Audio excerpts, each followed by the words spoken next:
Okay, so I got like a bone to pick with this episode.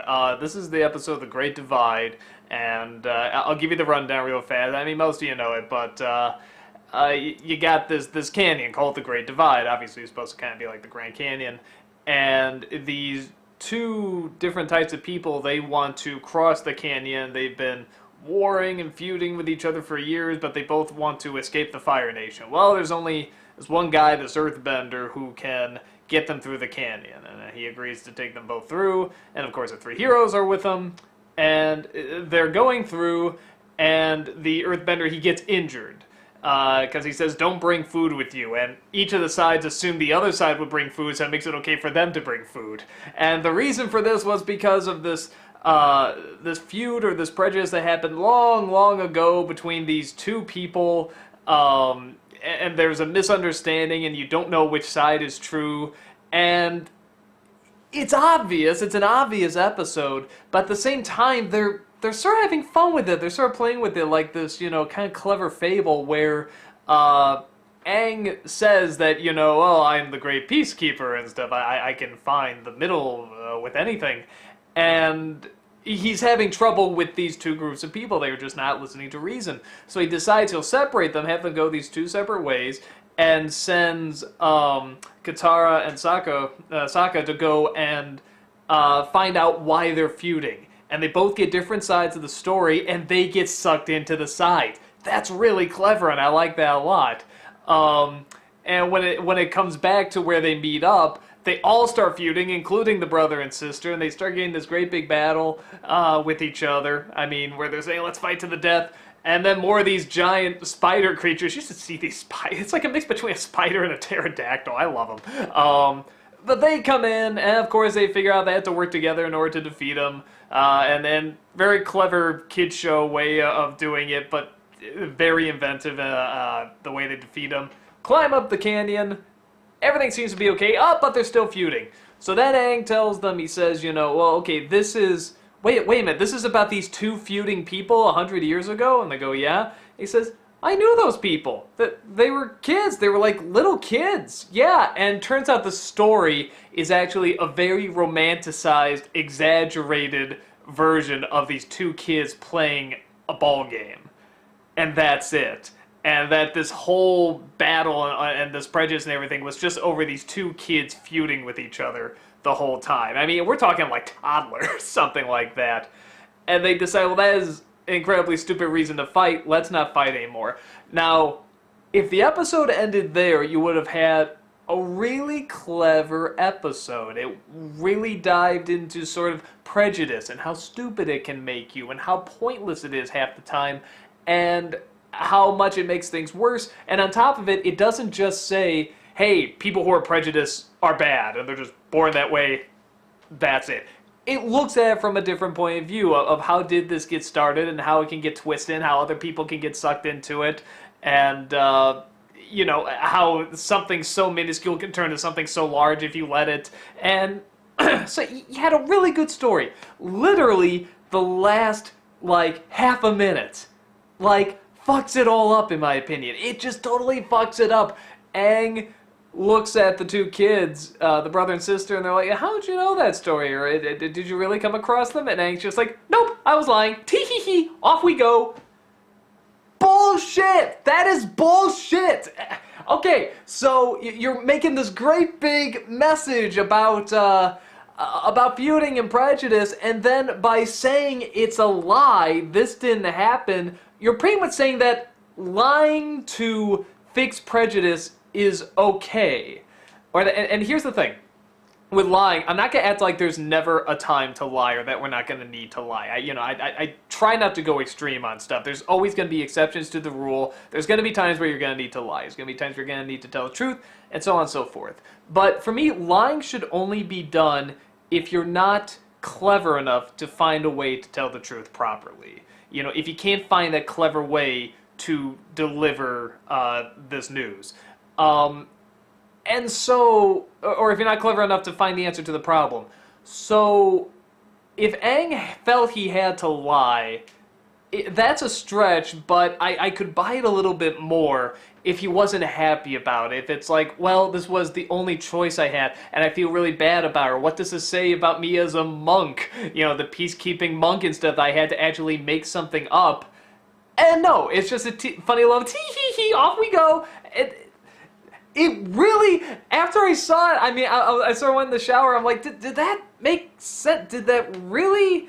No, there's no way I can justify this. That was fucking stupid. Because you could have just cut half a minute earlier and had this really great, clever, even funny story. But instead, by having him say he lied and having no remorse for it, it's pretty much saying that all the other prejudices in the world, they can just be solved by making something up.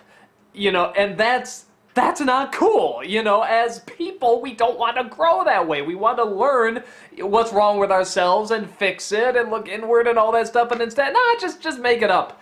You know, all the racial stuff that happened in the past, slavery and stuff, it was aliens. That's fine. Just, aliens came down, brainwashed the white guys, and, yeah, that's why we're jerks. That's it. Fuck that shit! Just no! I actually, it's like... I got angry at this episode because it had sort of these peaks and valleys, saying, oh, is it gonna be just this? Oh, that's a new twist. Oh man, are we really doing that? Oh, well, that's sort of a new look at, and it was turning out really, really clever. And I was actually even thinking they were gonna take the route where you don't really know what happened in the backstory, which in a sense is still the route they took. You don't know which side is the true side, but if you're gonna do that, you just have them come to an agreement not knowing which side is the correct side, and just saying, hey, this doesn't affect us anymore. In many respects, it maybe never really affected us. Let's look at what's really important. But instead, he has to make stuff up. He has to create a Santa Claus. It's like, that's what it's like. It's like saying, there's a Santa Claus, no there isn't, oh wait, there is again. It's, oh man, did that not work for me. And, you know, like most of the episodes, everything else was pretty good. You know, the comedy was pretty good, and the creations, you know, this great divide, the valley, you know, or the canyon looked really cool. But, oh, man, this was like the first episode. I mean, they Spielberged it. It's like, it was fine until like until the ending, and it's just like, and I hate thinking that way. I don't like... you know, glancing over everything else because the ending wasn't good. But this is literally everything that's been building up to, and it did have an ending. It had a good ending and a smart ending, and then they added that on top of it, and it just wasn't needed.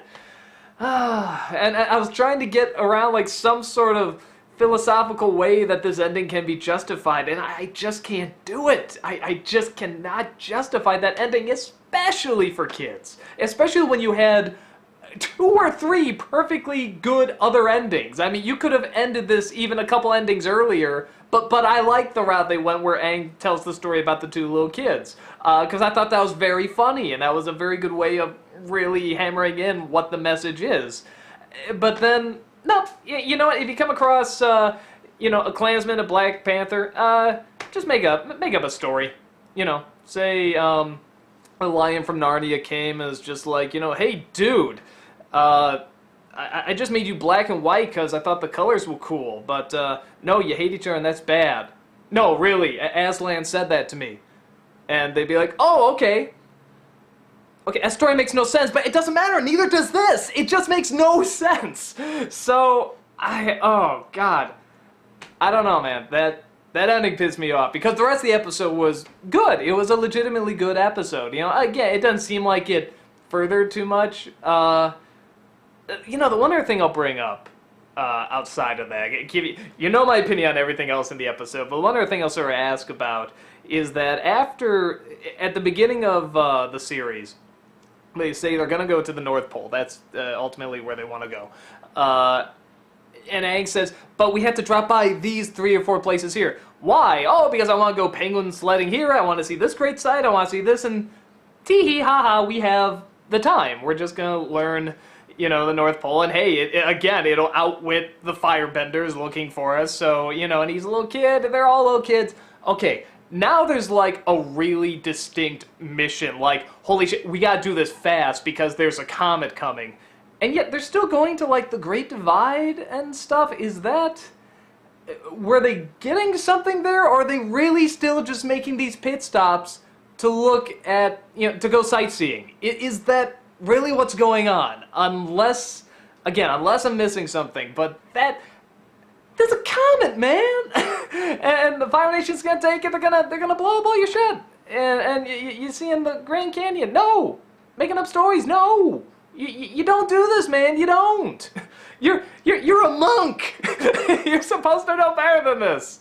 So, that was my thought. The rest of the episode I thought was fine. I thought it worked out really well. Just that last 30 seconds. I'm always fascinated how anything that has a story I'm fascinated by how it can destroy itself in such small amount of times. And I'm seeing quite a lot of that recently, and it is fascinating. It just shows, I guess in some ways, just how fragile a story is, or how easily it can be destroyed with just the right tinkering. But it had to come from a really good spot first. You had to be invested to begin with. And I was. The rest of the episode is really good. If anyone else can see how this can be justified, I mean, talk about it or discuss it. I don't know, because I just could not find a way. Again, not being against lying, there's always going to be times to lie. I did not see why he had to make up a story here that makes him look like a strong character, or makes him look like he was in the right. If it turns out he had to do this and they acknowledge he was in the wrong, I can understand that a little bit more, because that could be about human failure and how sometimes we can't always find the right answers, and, that's tough, but that's life. But no, they're making it look like he was in the right, and it's a funny little thing, and that's prejudice, man! That's like the big, holy shit, wars and death and slavery and all this terrible stuff that's still going on now, and you just sort of dumb it down. The answer is just make it up. No! Ooh, alright, so that's my little rant on that episode. I'm sorry. It's sort of a weird thing to get angry about, but I couldn't justify it. So, and maybe you could. I love to know how, if you can justify it, how you see it adds up, but I couldn't, man. I just couldn't see how it could work. So, maybe that's my prejudice. I'm lying. I don't know.